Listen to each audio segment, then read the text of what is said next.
Alright, we're live at this point. All right. Now, Hello, world. I'm going to have to start right at the top by airing a slight grievance with you, Sean. Last night, Uh-oh. as you are streaming, what was it, Hayseed Nights? Uh-huh. The pun you made later on about, what did we figure, his name was Ader or Adder? Adder, I think I changed how I pronounce his name like 3 times over the course of the stream, but we did eventually learn from other characters that it's pronounced Adder. Yeah. Like Adderall. There was a point where you were talking about him because the character is a deer guy, an anthropomorphic deer who's missing Yes. an eye, and your freaking pun was what again? Oh, was it the Adder, if you were to lose your other eye, how would you manage to survive? No idea. Myself and so many others in that chat just, oh my god, gripping our heads. People in the community are well aware at this point that a terrible pun can escape from my chest anywhere, at any time, for any reason. And part of the joy of being a part of my community is also the thrill and the danger of being subjected to those. No, it's kind of like that shitty morph guy on Reddit who talks about, the Undertaker in 1994 or whatever it is. Mhm. No one knows when it's going to happen. So it's one of life's wonderful mysteries. Oh, joy. Okay, well, I'm gonna start by thanking everybody for joining in on Gab Hominem this week, and this week I'm actually welcoming the wonderful and very charming voice talent and Twitch streamer that is Sean Chiplock. Thank you very much for joining me this week, man. Yeah, thank you very much for having me. I'm glad that we could make the time. It's always interesting seeing how my week pans out because in most cases, we'll say a week ahead of time, I'll be, it's Sunday morning and I'm looking at my email. I'll be like, okay, it looks like this is going to be a relatively chill week compared to others. And then requests start coming in, people reach out via Twitter, via email. And then next thing I know, it's Tuesday and I've got things lined up until that following Tuesday. So I'm serious. There's some days where it's like literally I can count at least 3 occasions this year where someone goes, "Hey, do you happen to have Tuesday between 2 and 6 p.m.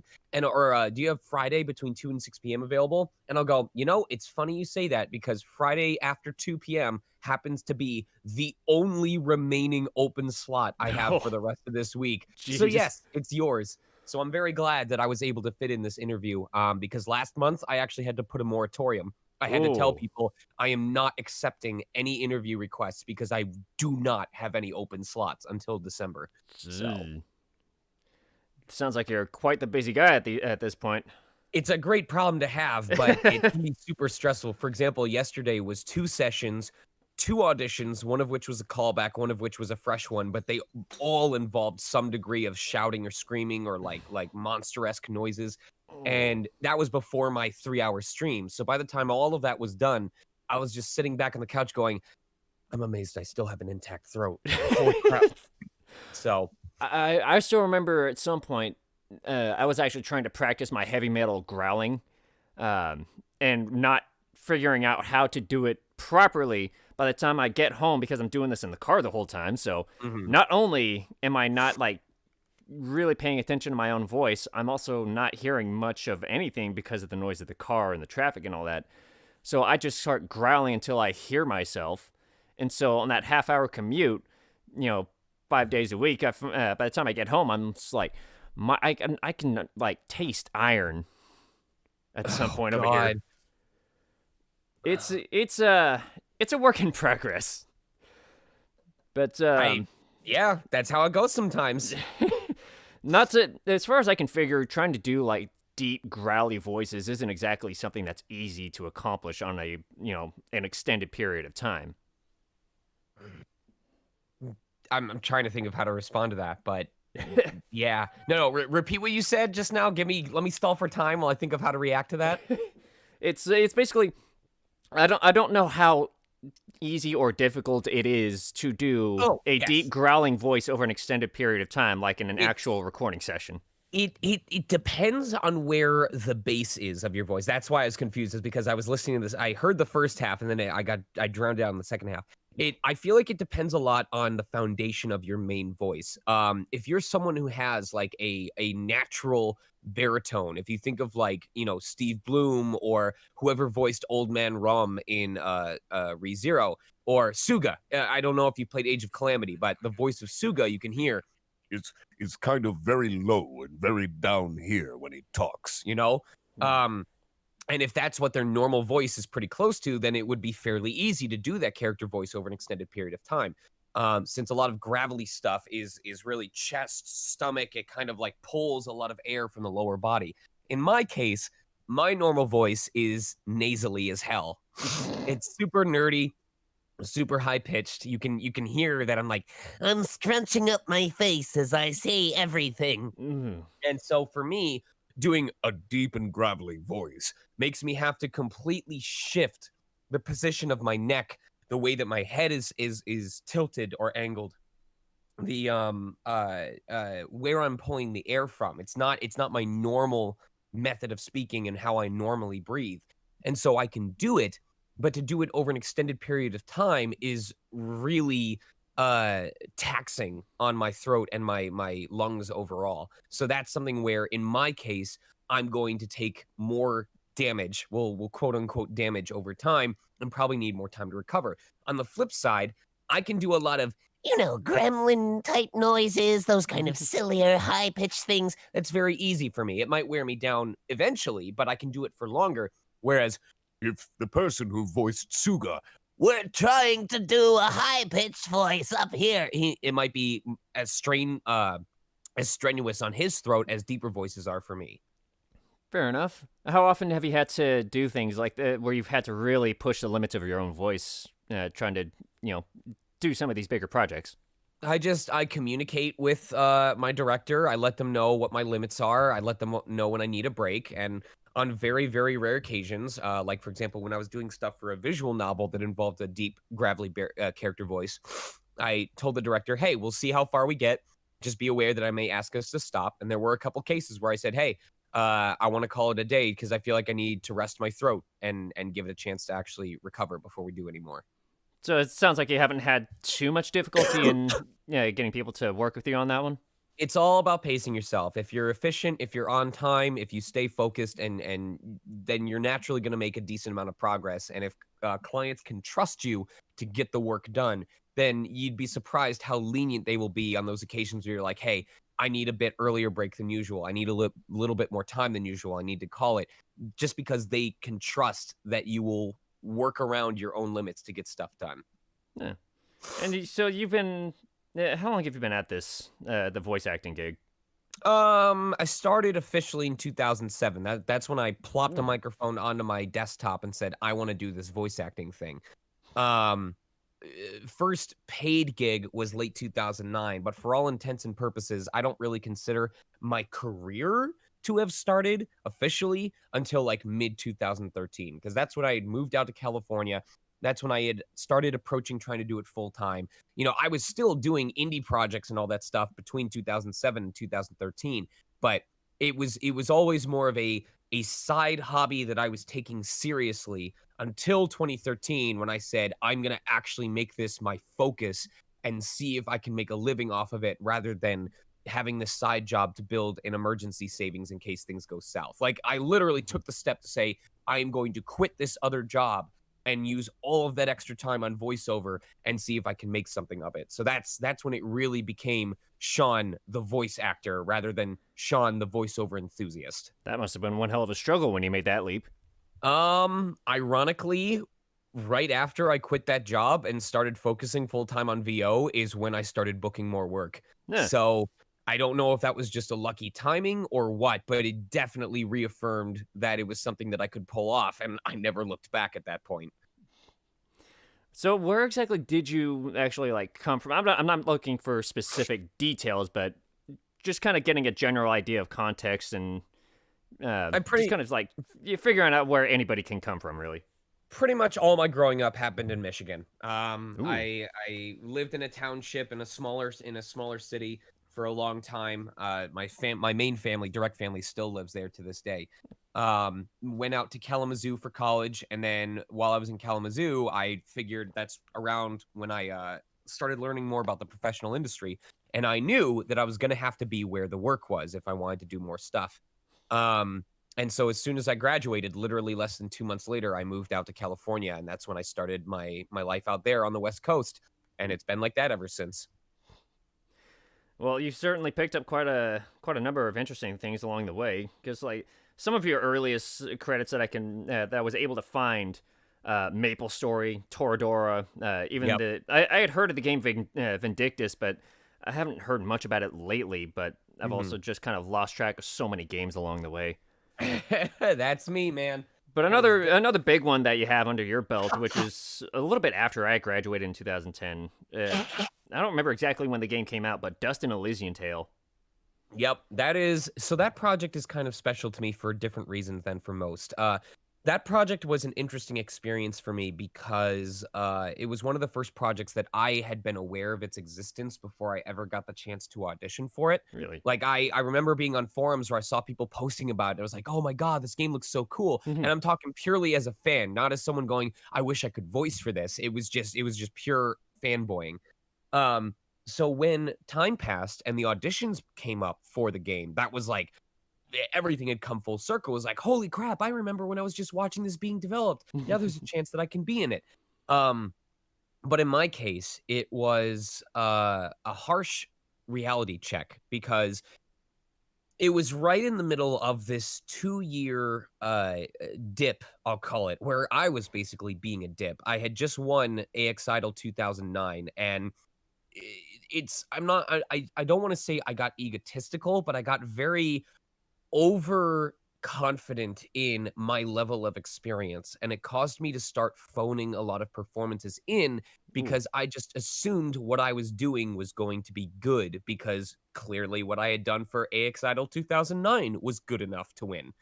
Um and Dust was unfortunately caught up in that, and it led to stuff like my auditions were a joke. And I don't mean I didn't take them seriously. I mean, like, if I were to go back and listen to them, I'd probably be really embarrassed by what I thought was competitive reads.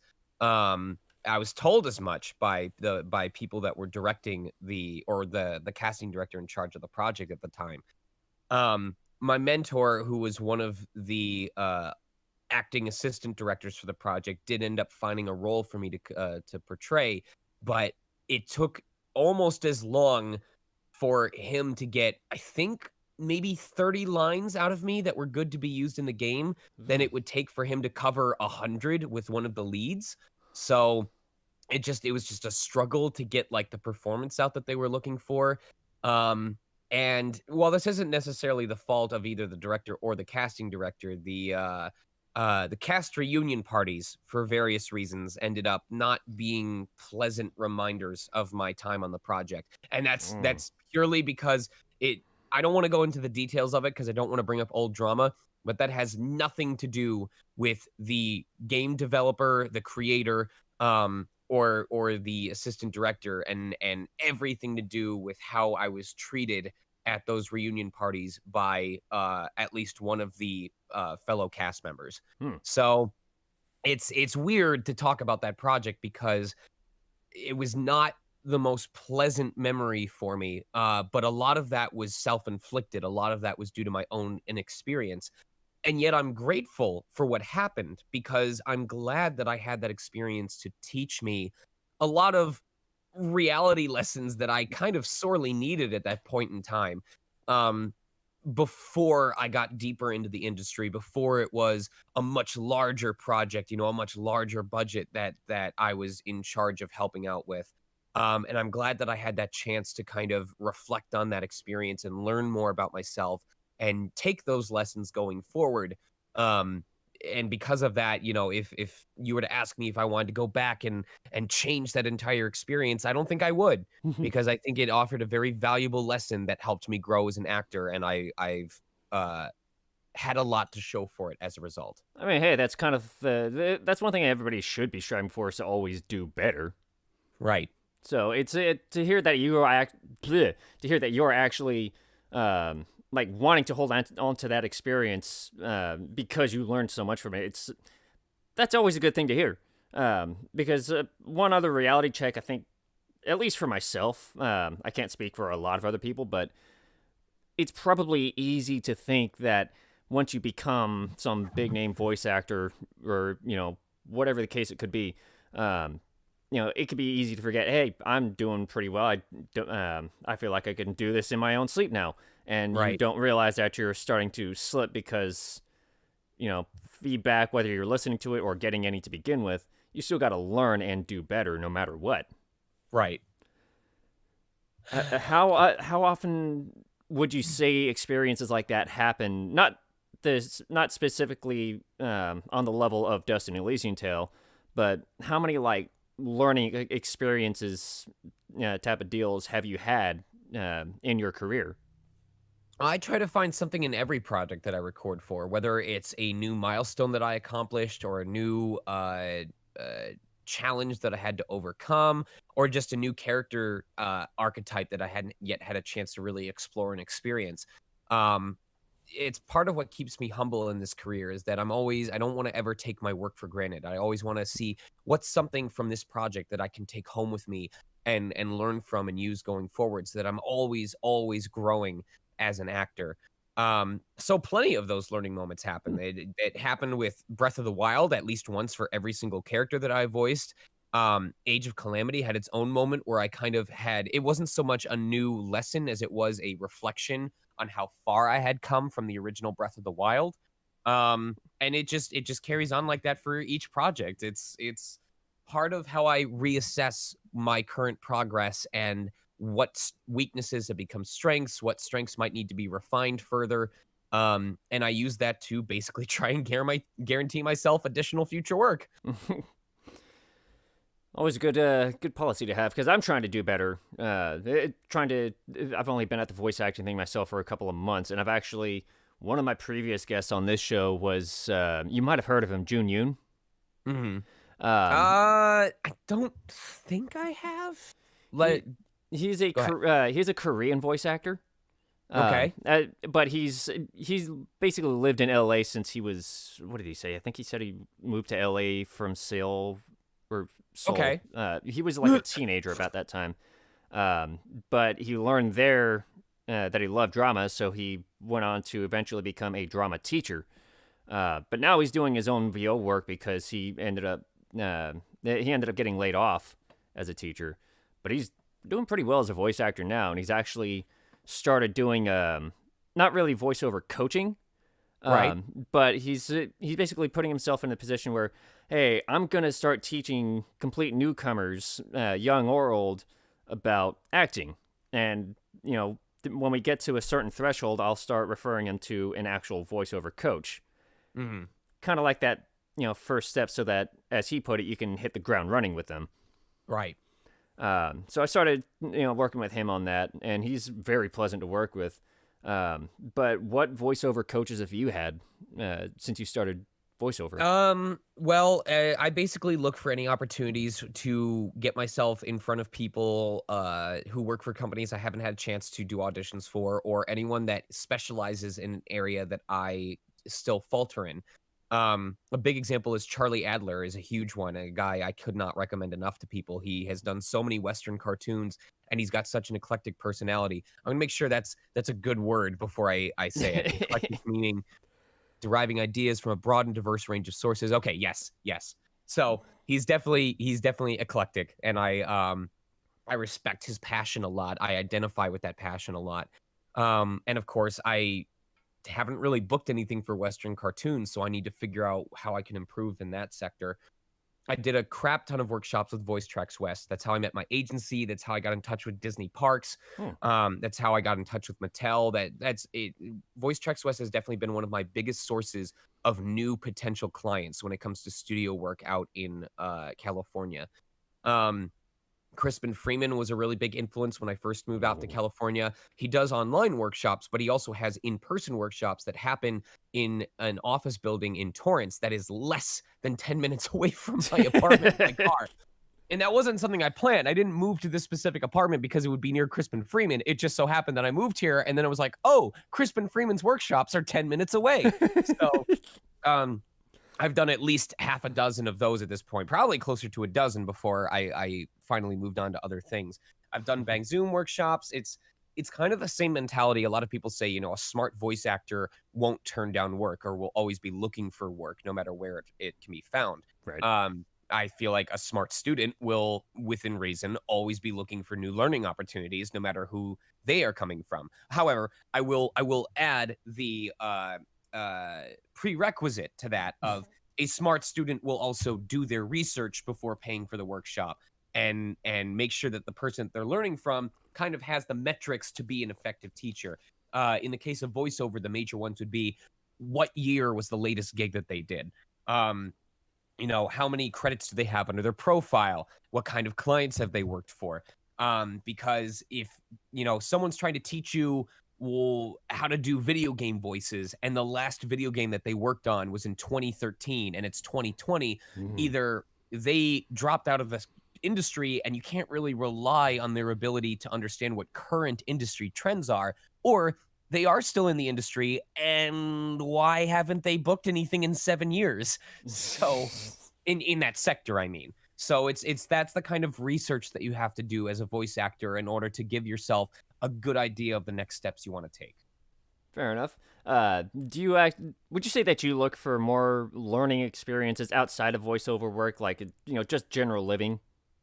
I'm sorry, were you saying do I look for inspirations in my normal life, or did I mishear the question? Inspirations, or just like any chance to learn about anything that isn't specifically voiceover work. Like if you're trying to learn how to change a light bulb in a car, or trying to figure some way around a new program or a new game or something like that. How often do you like actively seek out new chances to learn anything?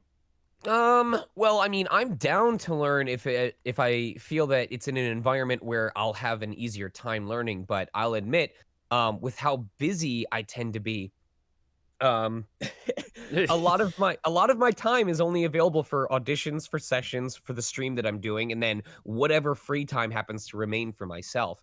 I guess my best way to answer that is I haven't made an active effort to set aside time for learning new skills just because I'm so deeply entrenched in my current focus, which I'm very happy with. But I don't actively turn down opportunities to learn as long as I can make the proper time for them. So like if I were out at like a convention or something and a friend of ours is like, "Hey, we're going to go try this thing out tonight. Did you want to join us?" Chances are I'll say yes, if I am not going to be busy with the panel, or there's absolutely no way that I can get that time off. But otherwise, if I'm at home and I've got work lined up for the entire week, I'm not going to go out and say, "Hey, I need to cancel our 4 to 6 session on Thursday. I'm actually going to go learn how to put a worm on a fishing hook," Fair enough. It's not like there's going to be. Actually, I don't really know much about it because I've tried to actively stay away from that place ever since my last visit in like 17. Walked by some fairly unpleasant spaces along the walkway I had from the motor lodge I was staying at to the convention center, because this was for a Magic the Gathering Grand Prix. Walked by a few quite unpleasant spots on the way, and seeing the complete divide of what was on one side of the highway as opposed to what was on the other side, it kind of like it messed with something in my head that I'm just like, I can't stand this place. So right. I tried to actively avoid LA if I can. But it's not like there's a whole lot of opportunity for that to come up anyway in LA, at least during these days. Right. How have you...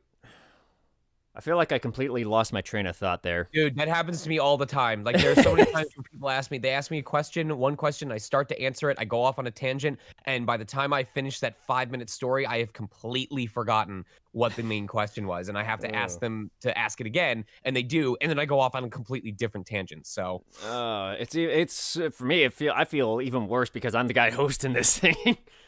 What was I getting back to? Oh, right. The next question that came up after I lost my train of thought, How have you been dealing with this entire year? What with everything being completely inaccessible or just completely limited to access? I have never been busier in my entire career in terms of industry work than after the pandemic isolation started. Um, it was a combination of, clients realizing that we were capable of recording from home, me taking the time, effort, stress, and money to upgrade my home studio.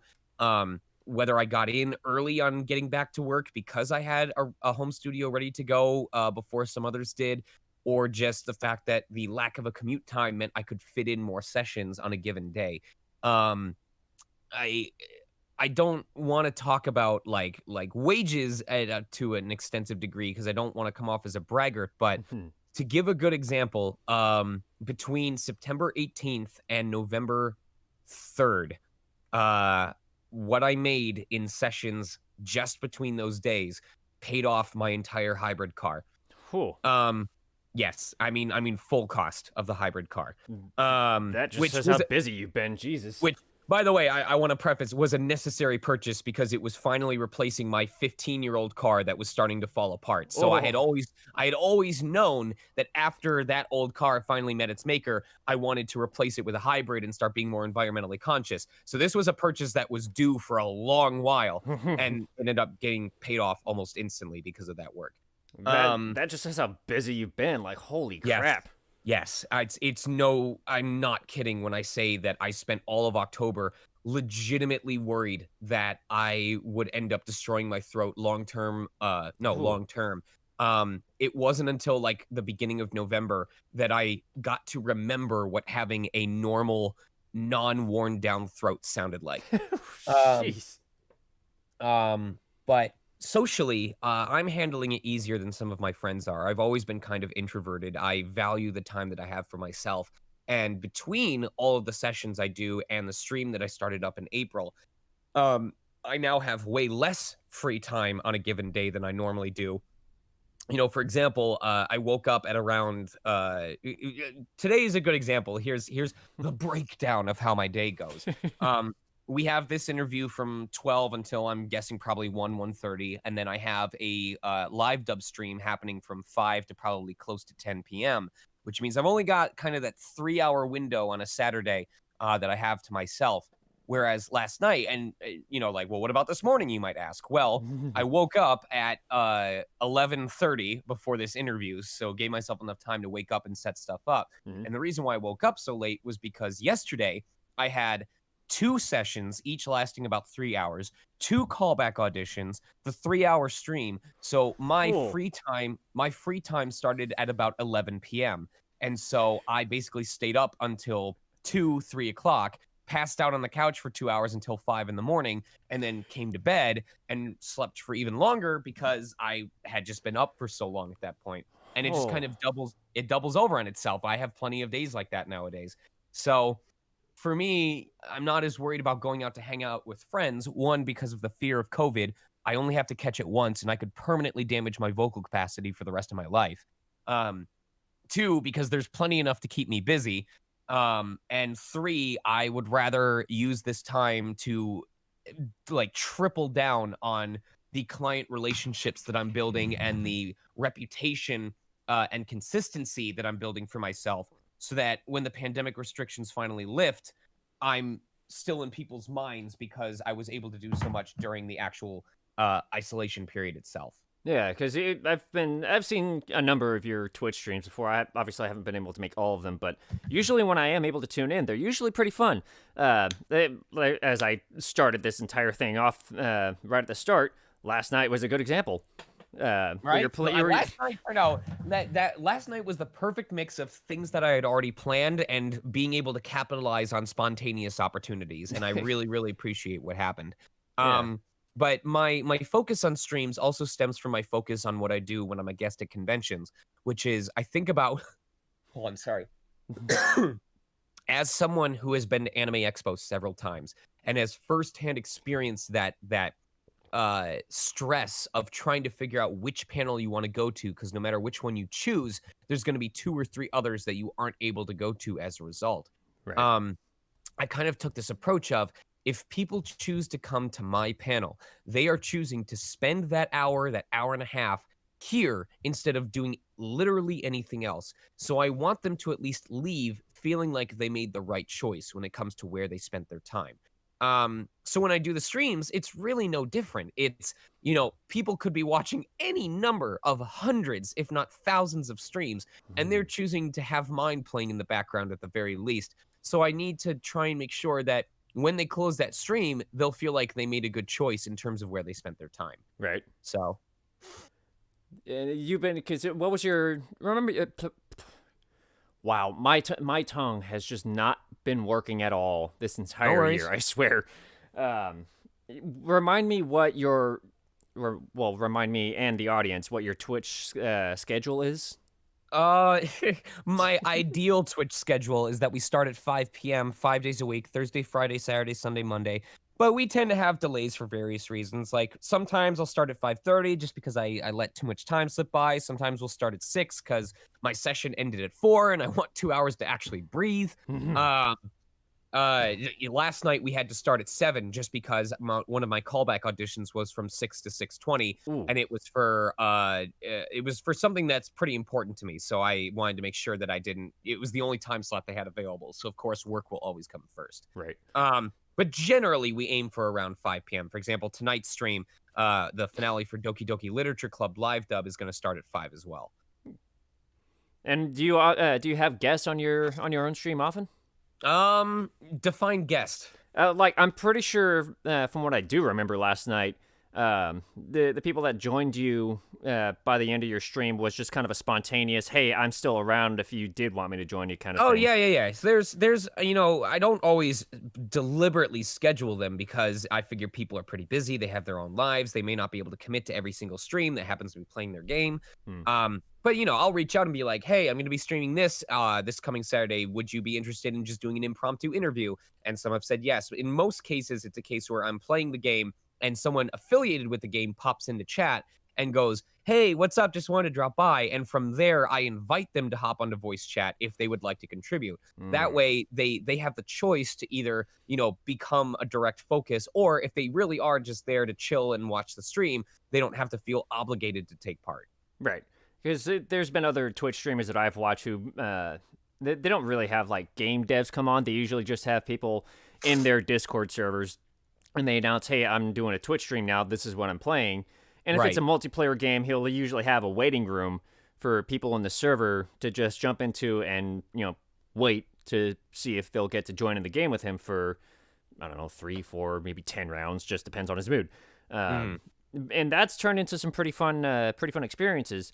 Whereas this feels a bit more like, hey, here's some fun content, and because I, happen to do something that I can exercise a lot more creativity with this, this is the kind of fun we're gonna have. Oh, game devs are watching. Would you guys like to join us? And that's obviously that turned into some fun laughs, good knowledge experiences being shared across the way. Like, I wasn't aware that one of the devs for Hasty Night was actually, I didn't catch exactly what kind of accent she had, but she definitely had a rather broad accent. And that, like, it reminds me, there's so many people out there that span across the pond, across whatever spectrums you want, to provide so much creativity we all share in anyway. Like, I mainly play Rainbow Six Siege, but that was made by Ubisoft, which is predominantly a French company. But so many Americans are playing it. Yeah. I still hear about it, even though I've never touched it once in my life. So It's fun. The biggest reason I've become a huge fan of it because when it was still mostly a casual game, it's gone a little too competitive for me at this point. But when it was still a casual thing, I was always running into people who were just like, if you'll forgive my French, just constant shit posting through the whole game. And that's like, I love good humor, but I also love stupid humor when I'm in the mood. And that was a lot of what I did there. And that's how I ended up finding, a YouTuber by the name of the Russian Badger. who's Mhm. really just some dude living out of San Francisco who I think he was like Army Reserves or something like that. But his humor is just absolute shitpost supreme. You'd be amazed at the kind of ridiculous scenarios that come up with him. Uh, but they all also do Twitch streaming, and Uh-huh. that's much more of like an improv. Would it be improv focused, improv heavy type of thing? I don't know what the Um, term would be. sorry, what would be improv focused or improv heavy? Twitch streaming. Oh, that's a good question. Like, I don't want to speak on behalf of all Twitch streams. I'm sure that there are content creators out there that have a very they outline what they're going to be doing for each Twitch stream, so that they can stick to a strict guideline. Um, in my case, Twitch streams originally started for me because I just wanted to be able to share my gaming experiences and show cool stuff that happened to happen while I was playing. But clearly, it's already evolved into this like I'm going through the experience with everybody at the same time, and now it's a collective gameplay moment. I want to say there's at least a moderate amount of improv involved because unless you're playing like a game that's a visual novel where you know exactly what choices you are going to make, there's going to be some degree of randomness involved. Mm-hmm. And then, of course, you want to make an effort to interact with your Twitch chat. You don't want to keep them at arm's length. And you don't know what Twitch chat is going to say, like if there's going to be funny comments or puns that chat makes, or if there's an observation that they make or a hint that they give you. So you do have to be receptive to unexpected stimuli and be able to yes and to those moments and play off of them. So Fair enough. You seem to you at the least you seem to have a lot of fun with it when you're yeah, doing the Twitch streams. no, I think I've gotten better at it over time, and I'm grateful for the people that are patient with me when I'm having a slow day. But it's considering I actually think my improv skills are fairly weak Hmm. compared to other skill sets that I have. I welcome the chance to get better at this over time by just constantly exposing myself to that challenge. How often does that mindset like hit you right in the mind where you're just like, oh man, I can do this so much better. This is like garbage. I'm not good at this. How often does that hit you when you're doing any kind of voiceover work or Twitch streaming or whatever it is? I generally just ignore anything that's more than 2 years old, and I tell myself, "You did the best that you could back then. You've learned a lot since then. Just keep studying, keep researching, keep listening to current day performances for characters that you want to eventually play, and just keep bringing your all." So it sounds like you deal with it fairly often, but it doesn't hit you quite as it's not. It doesn't have as big of an effect on you then. Right, That's always good. It's because it's something that creeps into my head all the time, and I'm sure right. it hits so many other people, especially Being nowadays. Staying busy kind of helps with that because then it doesn't give you as much time to reflect on older performances and let that doubt seep into your mind. I guess I can see how that works. When did you figure this? When did you figure out this little bit of knowledge? It's just over time. It's just something that I noticed as work piled in more and more, and I realized, oh, hey, the busier I've been, the less I've been overthinking this sort of thing. I kind of like that I haven't been worrying myself as much, and it was just making an observation on current day trends. Hmm. All right. I guess it's a pretty fair assessment. I guess I'm gonna start going over to a couple of the fan questions that we managed to get in. One of them we already kind of touched on, which is how the pandemic has affected your work. But there is another part of this question: is how hasn't the pandemic affected your work? Um, I mean, it hasn't really affected the process of recording for the work. The only real difference is that I don't technically happen to be in the same building as the people that I'm working with. But even when I was in work recording in studio, it's still technically kind of on my own, quote unquote, because I'll be in my recording space. And usually, what separates me from the director and the engineer is like a double walled window. But in most cases, I can't even see them. I can see my script and I can see if I'm dubbing to something, I can see the TV screen that has the scene that I'm dubbing over. Hmm. But standing in my studio room here at home, with the script and the screen in front of me, it visually feels no different. So That's one thing I'm really grateful for is that in terms of the production process, um, excuse me, the only real reason why a lot of clients were pushing for us to continue recording in studio was because it resulted in less work on the engineer's part because everyone was recording on the same setup. It was using the same mics, the same Ah, soundproofing, the same room space, which means there was less work involved in equalizing everyone's audio to be around the same level. So I do feel bad for those engineers that have to do the extra work, and I hope they're getting compensated fairly for it. But in as for me, the actor, there's functionally no difference when it comes to the actual recording process. fair enough. Do you think there's going to be any possibility that like, um, because I don't know. Are you a part of SAG? I am. I'm capable of doing union work, yes. Do you think it's likely that they might like try to start pushing for some uniformity in their setups?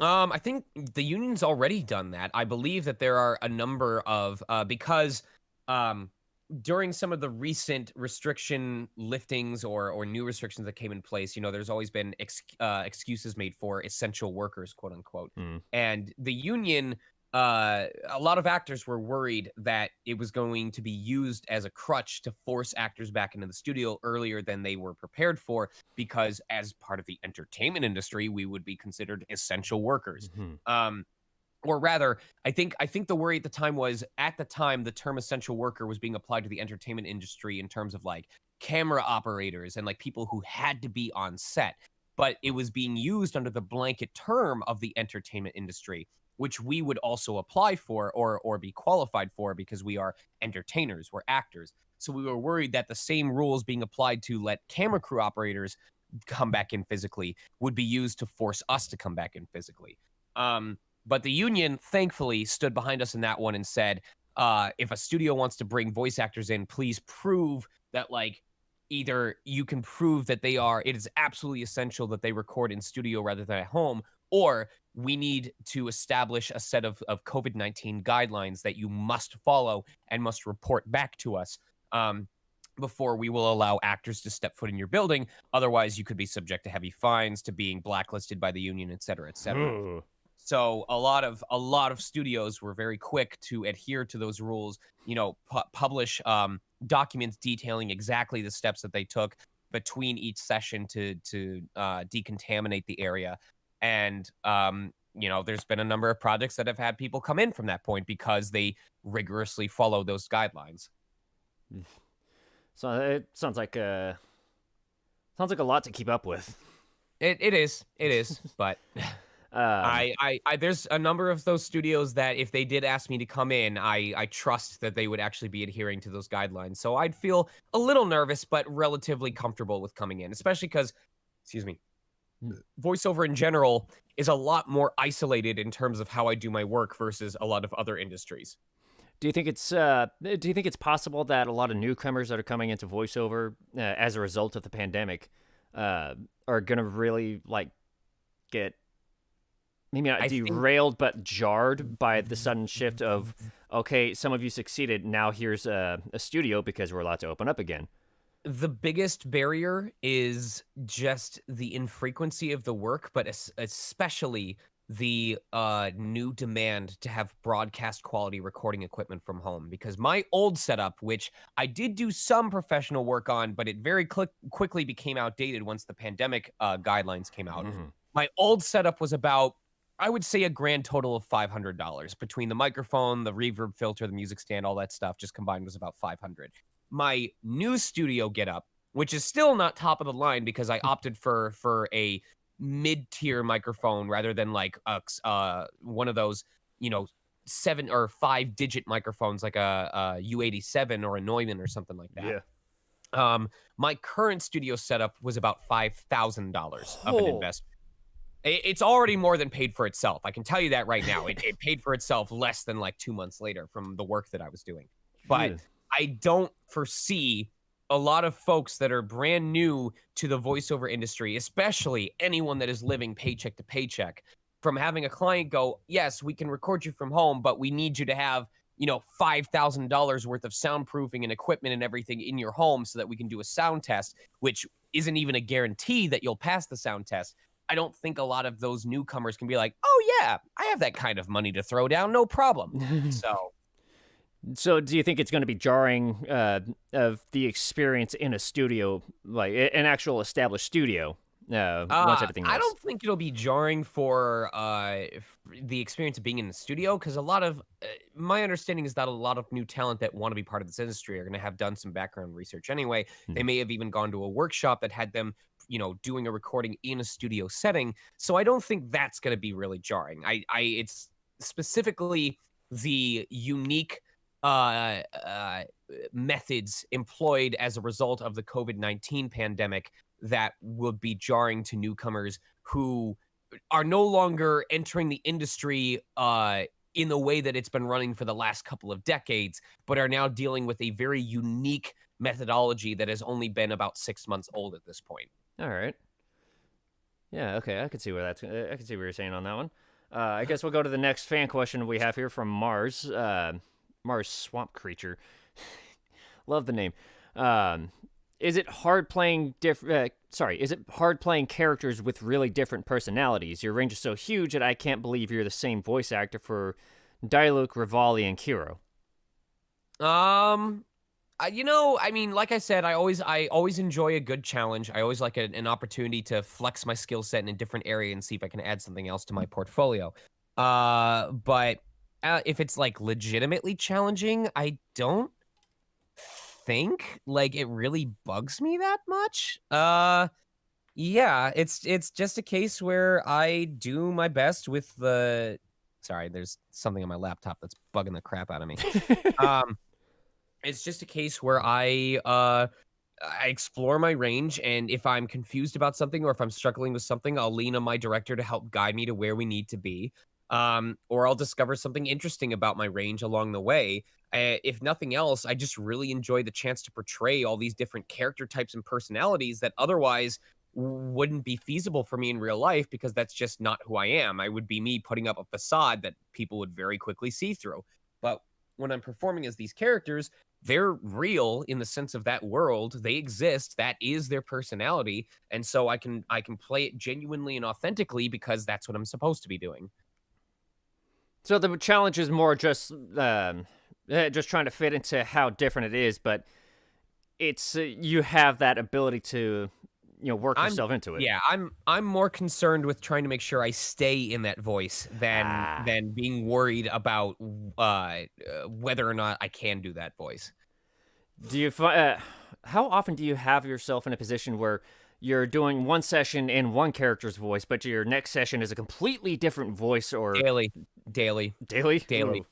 daily. Like there were so many days where I'd be doing ReZero in the morning where I'm doing, this high energy, very focused, determined young protagonist. And then later that day I'd be recording something for as Han Daiwi for God of High School. And he's very laid back and very quiet, a little bit deeper toned. I could go back to any day within the last 3 months and probably find an example where I had a morning session and afternoon session, and the characters were not even remotely similar. Oh, yeah, that's got to be a challenge. So That has got to be a challenge because I can't imagine myself doing that so quickly at this point. That's oh it's just something you get used to over time. yeah. I'm sure you figured out your trick for being able to swap between them at at such a quick pace. Mhm. At least a method that works for you because I'm pretty sure a lot of different tricks don't work for everybody. Define like what kinds of tricks are you talking about? I can't place any specifically, but people will tell you like, um, if you want to accomplish this type of voice, push it more like into your nasal area, Oh, or yeah. like, I mean, the foundations help, but people may find specific methodologies that work for them. For example, I know that the voice actor for Homer Simpson had to like scrunch his head down in a certain way to kind of get that throat quality that he wanted for the character. hmm, And it depends on your physiology, it depends on your placement of the voice, it depends on your how you use the muscles in your face. So yes, to some degree it does vary from person to person. fair enough. So I guess I'll go over to another question that I usually ask for all of my guests. one of the first questions that I had asked was, I had already forgotten what my first question was. Oh man, that's not good. Um, but there's a number of questions that I usually like to ask all of my guests, and one of them, that's what it was asking where you came from. Another one that Mhm. I tend to ask is, how do you feel that the voiceover career has changed you since you got started? It gave me a focus in life. That's really the main one. Prior to voiceover, I was doing okay in high school, but there wasn't really anything I cared enough about to want to devote several years of my life to it in college. And the discovery of voice acting actually gave me something to put my time and energy and attention towards. And I latched onto it, not unlike a Stockholm syndrome victim, to be perfectly honest. Ooh. Um, and I just enjoy that it has paid off for me and that it's given me something that provides a different challenge every single day or every single week. I appreciate that it's given me the chance to socialize with people and be able to share my excitement and passion in a genuine way. Um, so it's done a lot for me, and I hope it will be a permanent part of my life until the last day that I breathe. What would you say would be the catalyst that got you into voice acting? Can you place a specific like event, situation, anything like that? All of them. Like I said earlier on, I try to find something from everything that I can bring home with me, whether it's the new challenge, or the new milestone, or a different character voice that I got to show off for the first time. And that's how I keep myself passionate, is just keeping myself excited about, what might I get to do next time? What opportunity might be waiting in the shadows that I don't even know about it yet because it's not even in production. The way that when I moved out to California in 2012, there was no way of knowing that Breath of the Wild would be happening 5 years later, and I would be a part of it. So, I try not to rest on my laurels too much, but rather just use it as, like, inspiration to get myself hyped up for what's yet to come. So the kind of thing is like, oh, I've earned, this little like achievement or trophy or whatever. How can I do better than that? Well, not even that. I just look at it in terms of, here's what I've managed to do in the last 5 years. Who knows what the next 5 years will have in store? Mm. Okay, so you have a more broad like view on it then. Mhm. Sounds like. All right. Um, so that you say it gives you a little bit more focus, as opposed to before you got started on it. Um, are there any particular experiences that would say kind of define your voiceover career? Experiences that define my voiceover career. I'm not sure how to answer that question, to be perfectly honest, because every day is a learning experience, or is a potential learning experience. Each studio is going to be different, each client is going to be different. They're going to look for different things. And part of being able to stay a part of the industry and stay on top of current trends is doing that learning every day, and figuring out what's going on, what people are focused on. So it's eh, honestly, if you ask me to list a specific example, there's just one each day. There, whether it's a workshop or a client, or a correspondence, or making a connection with a game developer, like I did over the Hayseed Night yesterday. Mhm. It's all part of the grand picture. It's all part of the constantly growing connection network, the spider web of associations that could lead to opportunities down the line. There's no one moment that really defines the success of my career. It's a combination of all of these different moments, helping establish a track record, a reputation, a identity within the industry that clients are able to capitalize on. So you just kind of go about it day by day, then, is what it sounds like. Yeah, Yeah, yeah. I like that. I try not to worry too much about, hey, there's this really big thing coming up. I'm gonna focus on that. No, I've had to come to this kind of mindset. It's gonna be one day at a time, because if I were to, focus if I were to have so much hyper focus on one specific thing, I'm gonna miss everything else going by. Mm, I've already had that happen a couple of times. Maybe not in the voiceover specifically, but um, it's kind of I guess annoying would be a way to put it when you realize you missed something. mhm, Um, that can actually go into another question I'll have for you. Um, I've noticed a few people saying that they've hit this like funk, of just like I really don't want to do anything. I am not motivated for anything. Oh, that happens to me. Like, that still happens to me even though I'm as far into the career as I am, and there's going to be days like that. And that's why a lot of people tell you if you're interested in getting into VO that there has to be that love, that genuine passion there, because otherwise those days are gonna murder you. They're gonna convince you that this isn't actually meant for you, that you didn't love this as much as you thought you did. Whereas if you do have that genuine passion, you'll realize that those days will happen, but it hasn't prevented you from still being excited about what the future holds, and you're going to tough it out because like in my case, you genuinely can't just quit. You're going to spend your whole time going, but what if I did this? What if I missed out on this because I gave up? So it's just a matter of reminding yourself that not every day is going to be an A+ quality, and you just have to have faith that if you apply yourself and you do your learning and you genuinely practice, that you will see progress happen. What? How have you managed to pull yourself out of those kind of funky days where I just get through those days. you I just just go, get through them. I you just just do it? trust that that eventually it's going to pass and things will return to a better place. And sometimes it can be really tough if that day's been particularly stressful, but it's happened every time so far, so there's no reason to believe it can't happen again. Do you find yourself having to talk with some of your close friends when you hit these kinds of stages? I have people I keep in touch with even when I'm not even when I don't need their company. So it helps, but it's a process. Whatever works best for you. I don't want to suggest and say, "Oh, in everybody's case, reach out to a friend and vent your frustrations." Just figure out what works best for you as long as it's not self-harming and go for it. Right. Because that's one thing I've noticed is something that's kind of easy to forget is that we're Mhm. all still just people going about a day. Whether you're an animator, voice actor, game dev, writer, or just some dude going to a 9 to 5 every day, Mhm. everybody's got their own things going on in the day. How often do you think it is that people can forget that there's still people doing their own jobs in the entertainment industry? Um, Like one example I tend to point to, one of a few, was when The Last of Us Part Two came out, and people were really disliking, to put it lightly, Laura Bailey's character. mhm. I'm sure you've heard about that little situation. What define it a little bit more for me? When The Last of Us Part Two came out, people were disliking Laura Bailey's character so much that they were actually actively harassing her.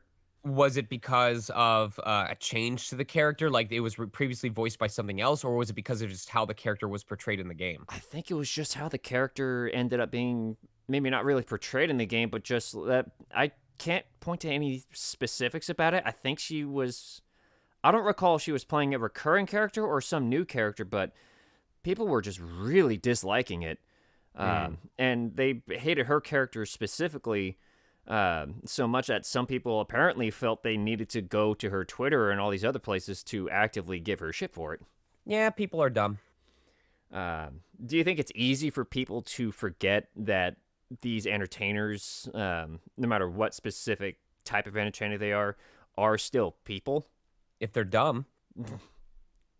Fair enough. Do you have you had have you had to No, I deal with mean people like that? I mean, well, I'm sure that there's people the problem is it's hard, it's difficult for me to speak on my behalf regards to if it's happened to me because it overwhelmingly happens to female talent.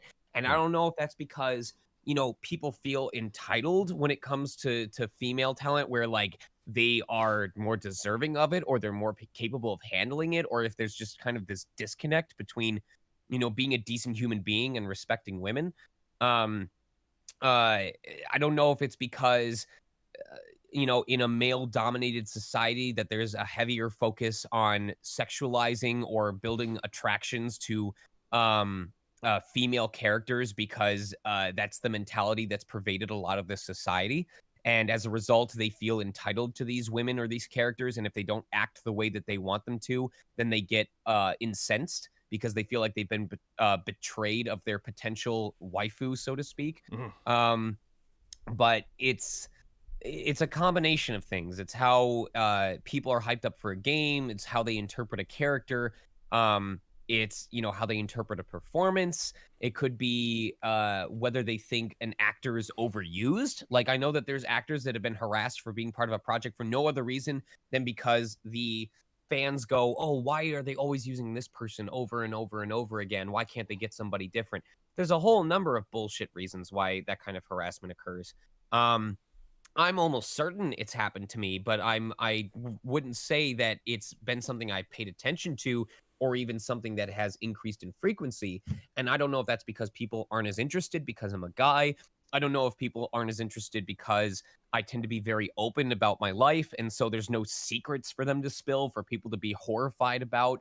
I don't know if it's because there have been genuine efforts made to try and troll me in the past, and either I was too oblivious or too uncaring to play into it, and they realized, oh, Sean's very boring to try and get mad or make angry because he doesn't get incensed that easily. He's not affected by it.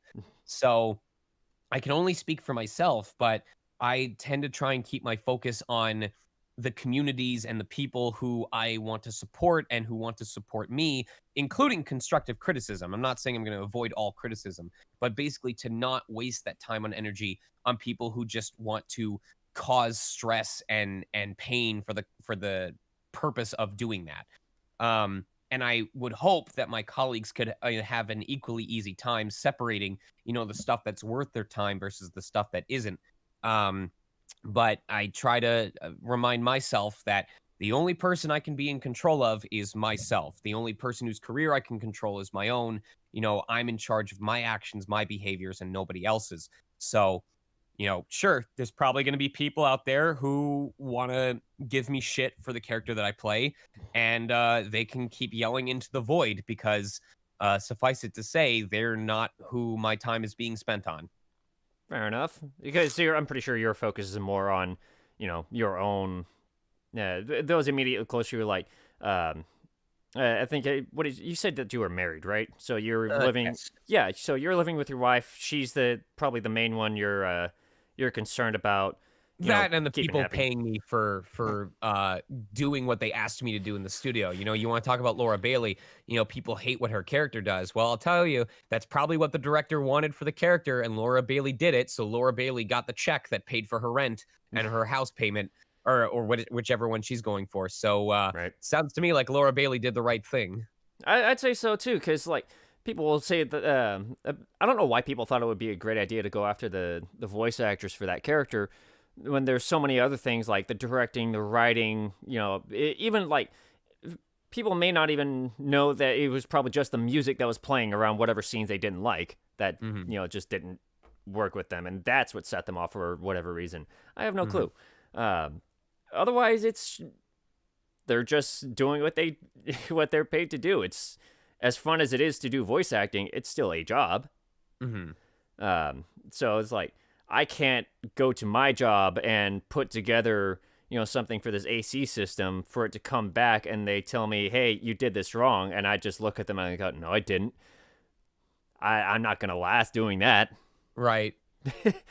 um, but otherwise, it's voice acting is just kind of it's a fun thing to do. Yeah. I've in my limited experience so far in only a couple of months, it's been pretty fun. Yeah. Some other people that I've talked with have kind of given that same vibe of I'm just enjoying what I'm doing, and it sounds a lot like what your experience in voiceover so far is. You're just having fun with it. It is. Honestly, if you were to do a cross section of a lot of the most successful people in the industry, you'll find that a huge majority of them um, can be boiled down to folks just having fun and exploring, opportunities with their characters and just playing rather than trying to worry about nailing it and getting it completely right every single time. Right. And it's not like you're focused. It's not like you're doing all these for like, hey, I worked on this thing. No, you're just like people will talk with you about it. And what kind of fun experiences did you have around this project or this one? Like when I brought up Dust and Elysian Tale, you brought up the challenges that came up with it, but you still enjoyed it for maybe not a reason of maybe not so much fun, but there was still something positive that came out of it. Uh, Uh, Go ahead. Sorry, give me the first part of that question again. when I brought up Dust and Elysian Tale, you said that there was definitely some challenges around it, but you still came out of that with something Yeah, positive, even if it yeah, wasn't all laughs and all that. right. You know, it's all learning experiences. It's all growing. It's all, I celebrate the stuff that I did well. I reflect on the stuff that I could have done better, and I just know that if I gave it my best effort, that I have nothing to regret. And even if it's not something I'm incredibly proud of, it's not something that I regret, and I can use that to continue improving over time. Uh, I guess to go into some of the last couple of questions that I'll have, um, with that being said, with always looking for new chances to learn, new chances to do better, new chances to find something new, to a new path to do something, uh, other people may not always take that as constructive criticism when they get that feedback. What would you say would be good advice for people to get them onto that mindset to learn, hey, I want to actually do better, but I don't want to be all defensive about it and think and make somebody think I don't want to learn. If What's a someone good way for them to learn, if basically? someone says that you suck at something, but they don't offer resources to improve, then chances are it's not constructive criticism. Um, and try to also keep in mind that the best source of critique are going to be the people actually responsible for casting or hiring you based on that critique. So, that's not to say that input from your friends has no value, but the colleagues that are going to be referring you to clients and the clients that are actually going to be listening to your auditions have a little bit higher priority when it comes to heeding their advice versus a stranger on the internet who may have only gotten involved in voiceover for the first time because they feel like you didn't make your character sound sexy enough. So it's all about putting it into perspective and thinking about what is this individual's relevance to my career. What do I stand to gain from heeding their advice versus what do I stand to lose from ignoring it? So, trying to do auditions for like a YouTube animation or something like that, you're going to want to listen to the casting director. But if you're running a D&D game, you're going to want to listen to the input of the people you're running the game for, not some It's dude about on. knowing your audience. Yeah, Yeah, pretty much. fair enough. Uh, on that note, really quick, do you actually play D&D or any kind of tabletop RPG? I feel like I would be interested in D&D, but it would be a very, very specific um eh, I'm a visual learner. I learn much better when I have pictures and stuff to go with it to help me visualize. It's why I do much better with auditions when I have concept art to operate off of. Ah, So if I am going to sit on a tabletop that's purely explained by the DM, it needs to be a really interesting story told by the DM. If it's just someone's, and this isn't to poo poo on DMs in general. I know that there's a lot of people who are still learning, still growing. They're not everyone's going to be as good as Critical Role. But if the DM is sitting there going, yeah, so you guys, you go in here and you talk to these people and they say this, I'm going to zone out almost instantly. There was a campaign that I was just there to support my wife, and I had brought my 3DS. I wasn't part of the campaign. I was just there to be with her. hmm. And within like the first 15 minutes, I was paying more attention to the campaign that was happening on the table behind me than the one that was happening right in front of me, just because the story that DM was telling was so much more uh colorful and expressive, and it was capturing my interest more easily. So I'm scared that I would end up insulting the wrong people by partaking in Dungeons and Dragons, because unless it was a campaign that I already knew was going to be right up my alley, I'm scared that I would end up zoning out and not paying attention, and as a result, not hearing what I needed to hear and asking them to repeat it, and then I would be actively hindering the campaign. Fair enough. I'm sure you'll find the right DM for you on that one because there's a number of them out there. There's always some very fun, interesting people that run these games. Right. I'm still trying to do better at that myself. I've been at it for a couple years. I just haven't done it much recently for obvious reasons. Um, but beyond that, I guess my last question for you is, what kind of advice would you have for people for basically just life in general? Um,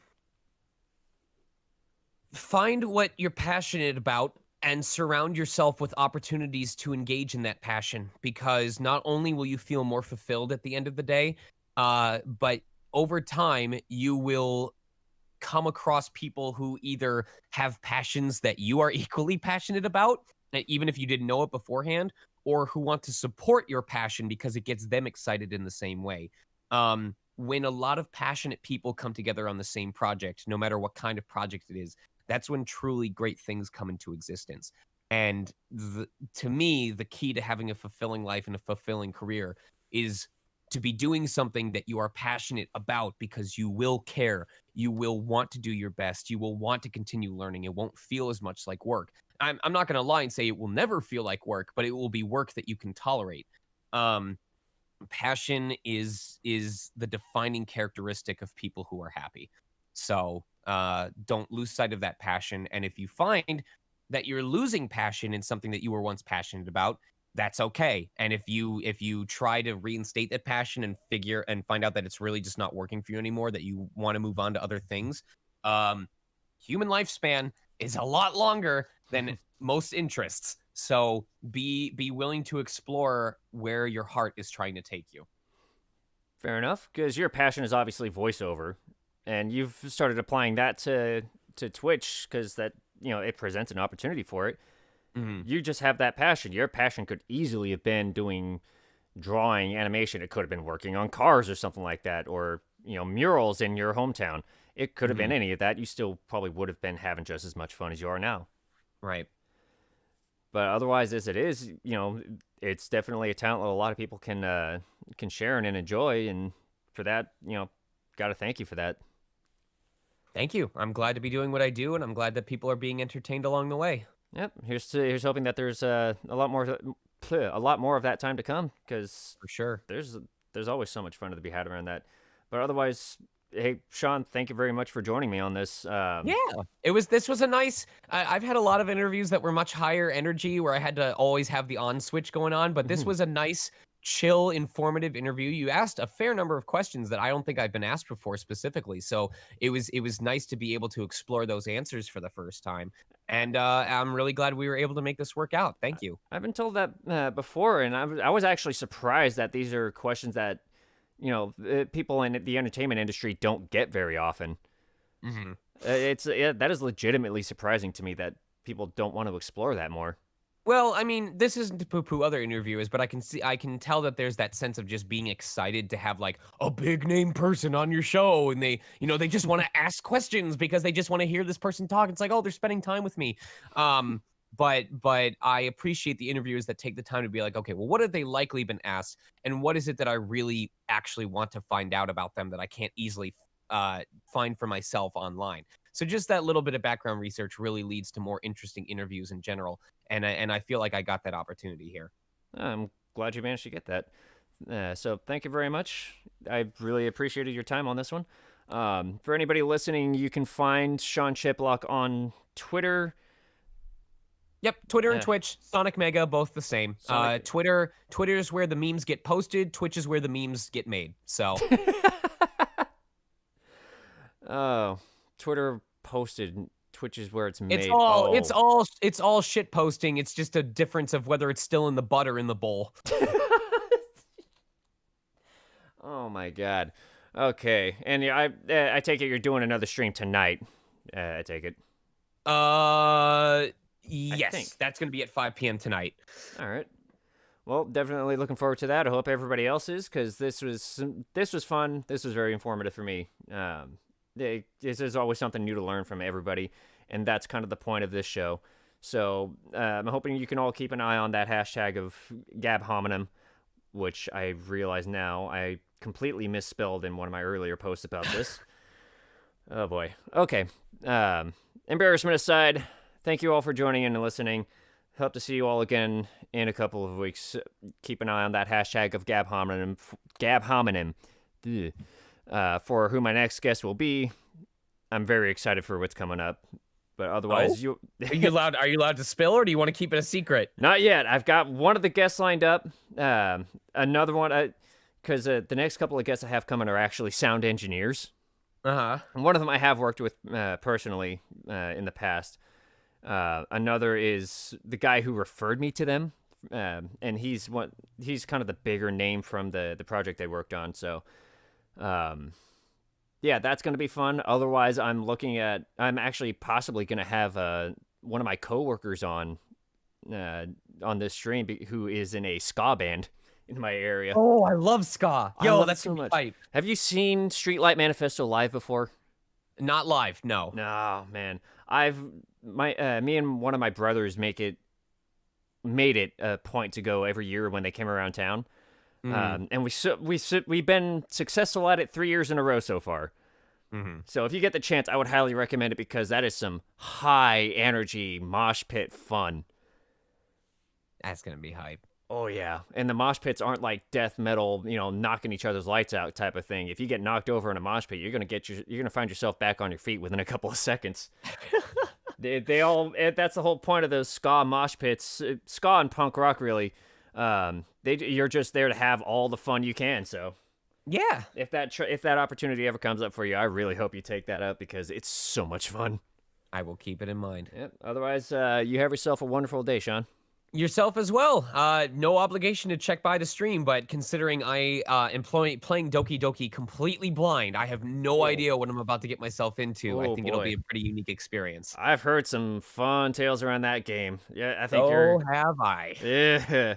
All right, but yeah, everybody check in on him at what was it, Sonic Mega on Twitch? Yep, it's twitter.com/sonicmega or twitch.tv/sonicmega. All right, tune in. I know I will be, but otherwise, everybody, including yourself, Sean,